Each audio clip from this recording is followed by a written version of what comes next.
Hello সবাইকে, আসসালামু আলাইকুম। সবার কি অবস্থা? তো আমার অবস্থা দেখেন, পাগলের মতন করতেছি। বাসায় আসলে থাকলে অনেক কিছুই করতে মন চাই, পরে আবার ভাবি যে মানুষ কি বলবে এরকম ভিডিও করে ছাড়লে। আমি তো প্রতিনিয়ত আসলে ভিডিও দেওয়ার চেষ্টা করি, আমি প্রতিদিন একটা দুইটা হলো অবশ্যই ভিডিও করি। তো আমার ভিডিও যারা যারা অবশ্যই ভালোবাসেন, যাদের কাছে ভালো লাগে অবশ্যই অবশ্যই কমেন্ট করবেন। তো বাসায় আসলে এখন ছুটিতে, তো এর জন্য মনে করেন আপনার সব কিছুই মানে আনন্দ আনন্দ আনন্দ লাগে।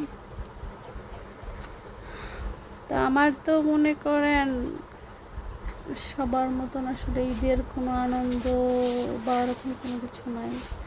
যে ঈদের যে একটা আনন্দ ফিলটা আমি করি, ওইটাই আসলে আমার কাছে কেন জানি নাই, কারণ এখন অনেক বড় হয়ে গেছে।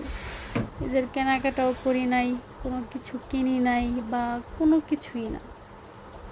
তো আগে এক সময় অনেক আনন্দ থাকতো যে ঈদের এটা কিনবো সেটা কিনবো, নতুন জামাটা পর্যন্ত কাউকে দেখাইতাম না, কিন্তু এখন ওরকম কোনো কিছুই নেই। এখন আর ওই রকম আনন্দ বলতে কোনো কিছু না। আসলে আমাদের গরিব মানুষের ঈদ নাই, ঈদ হচ্ছে বড় লোকের। সবাই ভালো থাকে।